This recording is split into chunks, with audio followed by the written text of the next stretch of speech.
A silent rider buys a mother and child, unaware that she would heal his heart. I ain't sayin' nothin'. Just don't send me back. The wind tore through the barren plain, dry and merciless. It was a sound Caleb Hayes understood, a voice that spoke of emptiness and endurance. It scraped across the dusty vastness of the territory, carrying the grit of 100 lonely miles and depositing it on the weathered sill of his new life. The ranch he'd bought for a single symbolic dollar was less a property and more a collection of wounds. A sagging porch, a roof with the weary shoulders of an old man, and fences that had long since surrendered to the biting wind. He didn't know it yet, but his first true home was right in front of him. He'd come here for the silence, for the vast, unforgiving space that mirrored the landscape inside his own chest. He chopped wood deep into the night, the rhythmic thud of the axe a kind of prayer, as if splitting his guilt into pieces small enough to burn away. He wanted nothing more than to be a ghost on this land, a man who worked until exhaustion stole his thoughts, and whose only companion was the creak of floorboards in an empty house. The deed, a brittle scroll in his saddlebag, had promised him solitude. It had lied. When he pushed open the wooden door for the first time, the silence he craved was absent. Instead, there was a different kind of quiet, a held breath, alert stillness. And in the smoky lamplight he saw her, Alara. She stood with the rigid posture of a startled doe, a child clinging to her worn dress and 4 other pairs of wide, watchful eyes peering from the shadows. She looked worn down, her face a map of hardship, but her eyes, tired as they were, had seen everything and surrendered to nothing. They held a quiet, fierce dignity that stopped him cold. He had paid his dollar for an empty ruin. He had inherited a family. The air grew thick with what wasn't being said. Her fear was a tangible thing, sharp and cold like the frosty air outside. He was a stranger, a broad-shouldered man with weathered hands who now owned the very roof over their heads, the very ground under their feet. The oldest boy, no more than 10, moved to stand slightly in front of his mother, his small fists clenched. Caleb saw the gesture, a small, futile act of protection that sent a raw, familiar ache through him. He said nothing. He just stood there, the biting wind at his back, a man who had sought a grave and found a cradle. He simply nodded, a slow, deliberate motion, and stepped back onto the porch. He didn't enter the house again that night. He slept in the barn, the scent of hay and dust of familiar comfort. He endured. The morning broke with a pale winter sun that offered no warmth, only a flat, gray light. Caleb rose before dawn, his movements slow and methodical. He fed the one tired horse he owned and stared at the house. It was a fortress of silent misery, and he was the invader. He had a legal right to tell them to leave, to send them out into the unforgiving wilderness with nothing but the clothes on their backs. The thought was a bitter taste in his mouth. He remembered another woman, another child, and the crushing weight of a promise he couldn't keep. He swallowed. The past was a shovel in his hands, always digging the same grave. Around mid-morning, a carriage rattled up the path, stark and black against the dusty plain. A heavy man in a city suit stepped out, his face florid and impatient. Silas Blackwood, the man who'd sold him the ranch, the land baron who held the deeds to half the county and the souls of the other half. He didn't greet Caleb. He strode toward the house, his intentions clear. "Time to clear out the vermin," Blackwood announced, his voice oiled with casual cruelty. The contract specified vacant possession. He rapped his cane on the porch railing. A sharp, commanding sound. The door opened a crack. Alara's face, pale and exhausted, appeared in the gap. She flinched at the sight of Blackwood, a small, almost imperceptible tremor.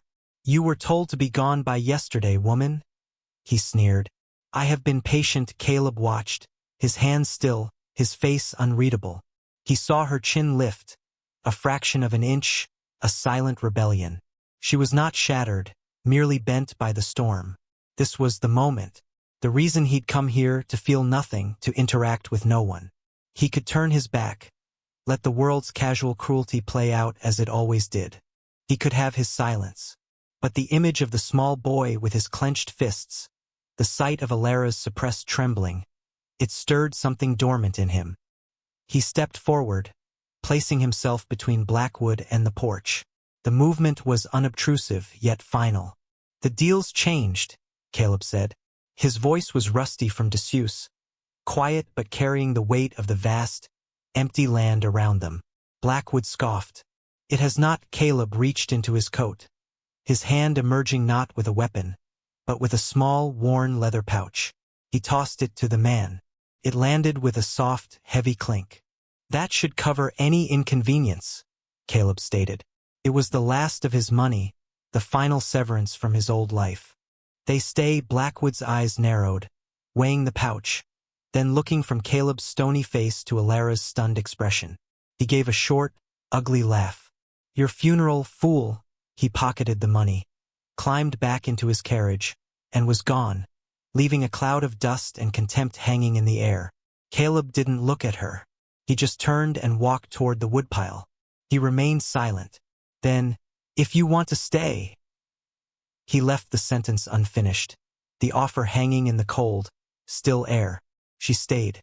A new rhythm established itself, built on routine and the vast spaces between words. Days were measured by the rising and setting of the dusty sun, nights by the low howl of a distant coyote. Caleb worked the land from first light to deep fog, his labor a silent conversation with the broken earth. He mended fences, his hands raw and bleeding, his thoughts turned inward. He cleared rocks from a field he intended to plant. Each stone he tossed aside a small piece of the burden he carried. He chopped wood, the steady rhythm of the axe a metronome for his concealed grief. Alara and the children lived in the house, a world apart. He never crossed the threshold unless it was unavoidable. She, in turn, never spoke to him. Her silence was different from his. His was a choice, a wall he'd built brick by brick. Hers was a shield, forged in fear and distrust. She had been bought and sold her whole life, first by her father, then by a husband who'd worked himself into an early grave under Blackwood's thumb. And now she existed by the charity of this quiet, unpredictable man. She expected a price would be demanded. Men always demanded a price. So she worked. She scrubbed the floorboards until they were pale, cooked meager meals from their dwindling supplies, and mended the children's clothes with thread she unraveled from old sacks. Her life was a study in making something from nothing. She watched him from the window, this broad-shouldered man who moved with such deliberate, weary grace. She saw the exhaustion etched on his face in the slate evening sky, saw how his shoulders slumped when he thought no one was looking. He was a mystery, a source of potential danger and bewildering kindness. Her mind couldn't reconcile the two. She taught her children to be quiet, to be unobtrusive, to take up as little space as possible. Their whispers were the loudest sounds in the house. When Caleb walked from the barn to the well, their games would cease. Their voices would fall silent until he had passed. They were ghosts in their own home, and he was the haunter. One evening, she found a freshly skinned rabbit on the back step, laid neatly on a clean cloth. No note, no word, just the offering. She hesitated, her first instinct a wave of raw suspicion. Then she looked at the hungry faces of her children. She cooked the rabbit, making a thin stew that was richer than anything they'd eaten in weeks. She told herself it was a payment, a transaction. It was easier than accepting it as a gift, because a gift implied a connection, and connection was a vulnerability she could no longer afford. She endured. He began to help in secret, his kindness as unobtrusive as his presence. His gestures were small, practical, and always delivered under the cover of darkness or when he knew the house was occupied. He rose in the deep chill before dawn, his breath pluming in the frosty air, and moved with a quiet purpose. He noticed the oldest boy's shoes were splitting at the seams, the thin leather offering little protection against the cracking ice that formed around the well. A week later, 5 pairs of sturdy, new shoes appeared on the porch, lined up in descending order of size. There was no explanation. They were simply there, a silent, earthy fact. Alara found them when she went to fetch water. She froze, staring at them as if they were a trap. She touched the solid leather, the clean stitching. Her mind raced, searching for the angle, the hidden cost. But there was none. There were only shoes. She brought them inside, her hands trembling slightly, and had the children try them on. The look of wide-eyed wonder on their faces was a feeling she had almost forgotten. A fragile, unsteady hope began to grow in the barren soil of her heart. He saw that the woodpile near the house was dwindling faster than she could replenish it with the small branches she and the children gathered. So, he took to leaving a neat stack of split logs by the door each night, taken from his own massive pile near the barn. He'd do it late, when the lamp in her window was out, his footsteps in the dust the only sound. He never acknowledged it, and neither did she. It became part of their silent routine, another unspoken line in their strange contract. He repaired a loose shutter that banged in the wind, silencing a sound that had frayed her nerves for months. He retarred a patch on the roof over the children's sleeping corner, working quickly one afternoon when they had all walked down to the creek. She returned to a house that was quieter, warmer, more secure. Each act was a question she could not ask, and an answer he would not give. Her suspicion began to soften at the edges, worn down by his relentless, quiet reliability. She started leaving a tin cup of hot coffee on the porch railing for him in the mornings. It was her own secret gesture, a silent acknowledgement. He would find it there, still steaming in the cold air, and he would drink it, his back to the house. It was the first warmth that had passed between them. He didn't know that she watched him from the window as he did, a small, concealed smile touching her lips for the first time in a very long time. A storm rolled in from the north, a wall of slate-gray cloud that swallowed the dusty sun and plunged the world into a premature twilight. The wind, which had been a constant, merciless companion, now became a shrieking entity, tearing at the small house with a vicious, personal fury.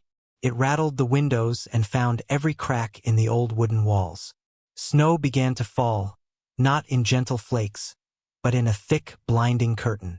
Within hours, the homestead was an isolated island in a churning sea of white. Caleb had secured the barn and his horse, and now he stood on the porch, watching the blizzard consume the world. It was in weather like this that the line between life and death became perilously thin. Inside the house, the cold was a physical presence. Despite the stove burning as hot as Alara could make it, a deep fog of chill seeped from the floor and walls. The youngest child, little Sarah, began to cough, a dry, rasping sound that tightened Alara's chest with a familiar dread. By nightfall, the cough had turned into a fever. The baby's skin was hot to the touch, her breathing shallow and fast. Alara crouched by the simple wooden cradle, her face a mask of raw fear. She had no medicine, nothing but cool cloths and whispered prayers. She was alone, trapped by the storm with her sick child. The door opened, letting in a swirl of snow and biting wind. Caleb stood there, covered in white, his face grim. He didn't speak. He walked to the stove, opened it, and saw the meager supply of wood. He turned and left, disappearing back into the maelstrom. For a terrifying moment, Alara thought he had abandoned them. But he returned, his arms piled high with split logs, which he stacked neatly by the stove. He did this 3 more times, until a formidable wall of firewood stood against the wall. He then took a small pot, filled it with snow from a bucket on the porch, and set it on the stove to melt. From his own meager supplies in the barn, he produced a piece of dried meat and some wild herbs. He began to make a broth, his large, weathered hands surprisingly gentle and precise. He worked in complete silence, his presence filling the small room. Alara watched him, her fear warring with a growing sense of awe. He was not intruding. He was reinforcing her defenses. He was fighting the storm and the sickness with her. When the broth was ready, he poured some into a tin cup and handed it to her. Their fingers brushed. She flinched, but it was a reflex, an old habit. She looked into his tired eyes and saw not pity, not demand, but a shared, terrible understanding of loss. For the rest of the night, they kept a silent vigil. He kept the fire blazing, a bastion of warmth against the howling dark. She tended to Sarah, coaxing tiny sips of the warm broth between her lips. They did not speak, but the silence was no longer empty. It was filled with the crackle of the stove, the soft breathing of the sleeping children, and the steady, reliable presence of two people holding back the cold. Sometime before dawn, the fever broke. The storm raged on, but inside the small house, something had shifted. A fragile bridge of trust had been built across a chasm of silence and fear. The town of Redemption was a single dusty street lined with false-fronted buildings. A place where gossip traveled faster than a horse and judgment was as common as the biting wind. When the blizzard finally passed and the trail became passable, Caleb knew they needed supplies. Their shared ordeal during the storm had forged a new, unspoken alliance, but venturing into town together felt like a different kind of trial. He hitched his horse to the old buckboard wagon he'd repaired, and for the first time Alara and the children climbed aboard to ride with him. Her face was rigid with apprehension. She knew what people would say. She had pulled her bonnet low, as if it could shield her from the stares and whispers. As they rode down the main street, the town's prediction came true. Windows flickered with watching eyes. Men on the boardwalk stopped their conversations, turning to stare. Women pulled their children closer, their faces tight with disapproval. The humiliation was a physical thing, a heat that rose in Alara's cheeks. She lowered her gaze, focusing on her hands, which were clasped tightly in her lap. The children, sensing her distress, huddled closer to her, their usual chatter silenced. They were a spectacle. The silent, reclusive rancher and the destitute widow with her brood. The story had already been written for them by the town. At the general store, it grew worse. As Caleb was negotiating for flour and salt, Silas Blackwood entered, his presence sucking the air from the room. He had been spreading his poison for weeks, painting Alara as a woman of loose morals who had sold herself to Caleb. He saw them together and a cruel, triumphant smile spread across his face. Well, he boomed, his voice intended for everyone in the store to hear. If it isn't the happy little family. Found yourself a permanent position? Have you, Alara? The other customers snickered. A woman near the counter laughed, a sharp, ugly sound. Alara froze, her face draining of all color. She looked broken, her quiet dignity finally cracking under the weight of the public shame. The child in her arms began to cry, clinging to her neck. She wanted to be invisible, to dissolve into the floorboards. She just endured. Then, something shifted. Caleb, who had been standing with his back to the room, turned around slowly. He didn't raise his voice. He didn't reach for a weapon. He simply moved. He stepped forward until he was standing directly in front of Alara and the children, shielding them with his body. The room fell silent. He looked directly at Blackwood, his eyes as cold and gray as a winter sky.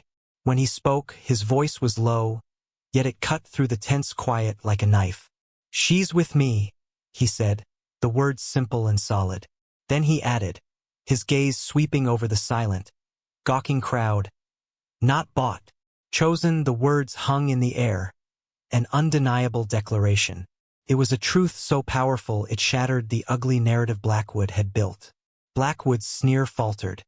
He saw something in Caleb's eyes, not rage, but an unshakable, absolute conviction. He muttered something under his breath and pushed his way out of the store. The crowd looked away, suddenly ashamed. Caleb turned to Alara. Her face was streaked with tears, but they were not tears of humiliation. They were tears of relief, of a profound, shattering gratitude. He stayed. That evening, the world seemed to hold its breath. The slate evening sky melted into a deep, star-dusted velvet. The wind had died down, and the only sound was the gentle chirp of crickets in the dry grass. They sat on the edge of the porch, a respectable distance between them, but the space no longer felt like a chasm. It felt like a shared quiet. The children were asleep inside, their soft breathing a gentle rhythm in the background. For a long time, neither of them spoke. The events of the town hung between them, a testament to the stand he had taken. Finally, it was Alara who broke the silence. Her voice was soft, unsteady, but clear. "Thank you," she said. It was more than just for the events of the day. It was for the shoes, the wood, the broth, the safety. It was for everything. Caleb just nodded, his gaze fixed on the horizon. He was a man unaccustomed to thanks, unsure of what to do with it. She took a deep breath, as if gathering the courage to say more.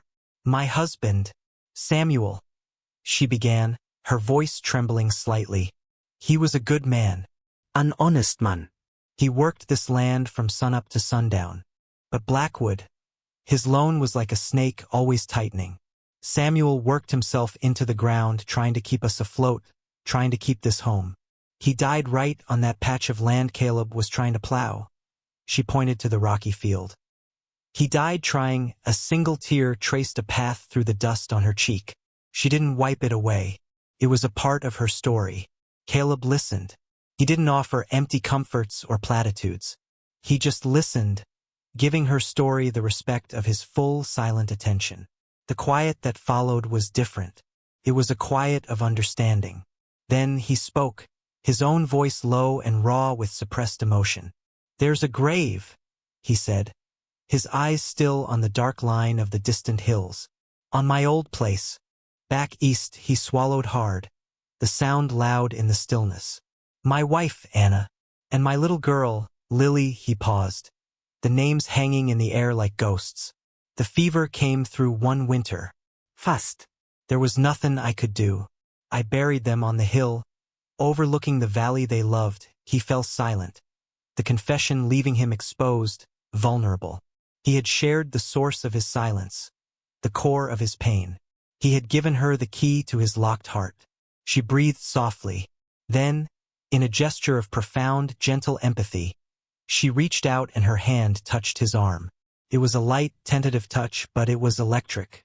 It wasn't a gesture of pity or romance, but of shared humanity, a recognition of a soul who, like her, had endured the unendurable. They were no longer alone in their grief. In that shared dusk, on the porch of a broken-down ranch, two solitary survivors began to realize they were strong together. Spring arrived not as a gentle awakening, but as a stubborn victory over the harsh winter. The cracking ice on the creek gave way to a determined trickle, and tiny shoots of green pushed their way through the hard, dusty soil. The change in season mirrored the change on the homestead. It was no longer just a place of survival. It was slowly, deliberately, becoming a home. The unspoken bond forged in public humiliation and private confession had solidified into a quiet partnership. Caleb no longer slept in the barn. He had moved into the small, unused room off the main living space, his presence in the house a constant, reassuring fact. The children no longer fell silent when he entered a room. The youngest, Sarah, would even toddle over and hold up her arms to him, a gesture of pure, childish trust that made something in his chest ache with a forgotten warmth. He began to teach the oldest boy, Leo, how to mend a fence post and how to read the clouds for weather. Alara, in turn, found herself humming as she worked, a sound she hadn't made in years. Her movements were no longer rigid with fear, but calm and efficient. She planted a small garden near the house, a few rows of beans, squash, and corn. They worked the soil together, he breaking the ground with his shovel, she planting the seeds with her careful hands. Their conversations were still sparse, made up of practical phrases about the weather or the work that needed doing. But underneath the simple words ran a deep current of mutual respect and growing affection. One afternoon, while they were weeding the garden side by side, he looked at her, truly looked at her in the full light of the sun. He saw not the exhausted, fearful woman from that first night, but a resilient, dignified partner whose quiet strength had been the true foundation of this place all along. He realized the silence he had sought as a refuge from pain had been transformed. Now, it was a comfortable quiet, a peace filled not with ghosts, but with the gentle sounds of a thriving family. He had come to this place to be alone, to let his heart lie fallow. But Alara and her children had replanted it, seed by tiny seed. Love, he was beginning to understand, didn't always arrive with a clap of thunder. Sometimes, it grew quietly, unobtrusively. in the shared soil of hardship and kindness. The homestead was slowly healing, and so were they. They were two broken halves that, when placed together, were making a whole stronger than either had been apart. The narrator speaks. Love is not always a burning fire seen from miles away. Sometimes, it is a single steady flame in a cold room, a quiet warmth that you only notice when you are close enough to feel it. It is not always found in grand declarations, but in the silent offering of a blanket, the mending of a shoe, the sharing of a vigil through a long, dark night. It grows in the spaces between words, in the shared rhythm of daily work, in the unspoken understanding between two people who have seen the worst of the world and have chosen to face it together. It is not a treasure to be discovered, but a shelter to be built, board by board, gesture by gesture, against the biting wind. For a man like Caleb, who had sealed his heart in a tomb of guilt and silence, love was not a pursuit. It was an unexpected spring after a brutal winter he thought would never end. He hadn't sought a family, he had sought an escape. But in Alara's quiet dignity and her children's cautious hope, he found a reason to stop running. He discovered that a home is not a place you own, but a place where you are needed. And for a woman like Alara, who had known only hardship and the conditional kindness of men, love was not a fairy tale. It was the steady, reliable presence of a man who asked for nothing, but gave everything he had. It was the safety to finally let her guard down, the freedom to let her children laugh out loud. It was the profound realization that she was not a burden to be endured, but a partner to be chosen. This is a story about how the most desolate landscapes can nurture the most resilient life. It proves that a family is not defined by blood, but by the stubborn refusal to let one another fall. It grows where no one is looking, nourished by small acts of courage and quiet compassion. From the dust and the silence, something beautiful and enduring was being built. From two closed and broken hearts, a real family was taking root. Their homestead was thriving, a small patch of green in a world of brown. Winter had passed, and with it, the long season of their solitude. They had found their happily ever after, not in a grand palace, but in a small, weathered house where every mended board and every planted seed was a testament to their shared strength. The seasons turned, and the homestead settled into a rhythm of gentle prosperity. The field Caleb had cleared of rocks now yielded a respectable crop of corn, its green stalks a testament to his patient labor. The garden Alara tended provided more than enough to fill their pantry for the coming winter. The laughter of the children was a constant, easy sound, no longer hushed or timid. They were home. Caleb spent the long evenings on the porch, not in solitary silence, but in comfortable companionship. He had taken to carving, his large hands surprisingly deft with a small piece of wood and a sharp knife. He carved animals for the children, a horse, a wolf, a small, intricate bird. But his main project was a small rocking chair, crafted from a piece of sturdy oak. He worked on it deliberately, the scrape of his knife a soothing sound in the twilight. Alara would often sit nearby, mending clothes in the fading light, a quiet smile on her face. They didn't need to fill the air with words. They had learned to speak a language of presence, of shared glances and comfortable silences. One warm evening, as the last light of the sun painted the sky in shades of orange and rose, he put the finishing touches on the rocker. It was simple, honest, and solid.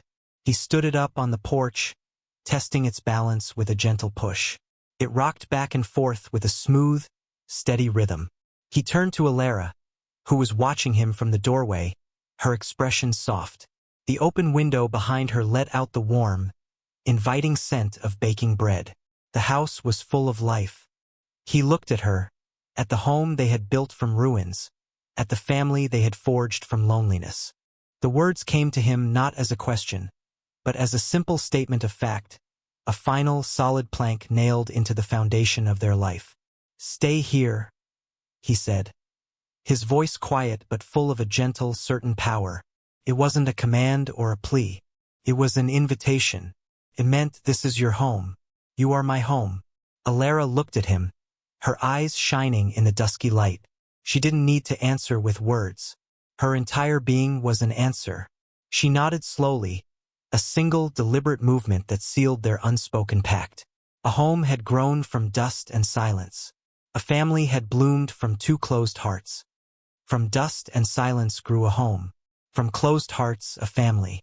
This story shows that the deepest connections are often forged not in passionate declarations, but in the quiet, steady acts of showing up for one another, day after weary day. It's in the secret gift of shoes on a cold morning, the shared vigil by a sick child's cradle, and the courage to stand as a shield against the world's cruelty. Caleb and Alara remind us that redemption isn't about erasing the past, but about building a future worthy of the lessons it taught. If the story touched you, like warm light in a cold night, then carry it with you. Remember that true strength is found in quiet dignity, that true love is found in reliability, and that a real home can be built anywhere, as long as its foundation is kindness. Think of Caleb's silent choice and Alara's resilient heart the next time you see someone struggling, and remember that a small, unobtrusive act of grace can change the course of a life. Subscribe to our channel for more stories full of silence, courage, and genuine closeness. And tell us what moved you the most. Was it the moment he chose her in front of the town, the quiet confession on the porch, or the final, simple invitation to stay? We'll see you again, where silence means home.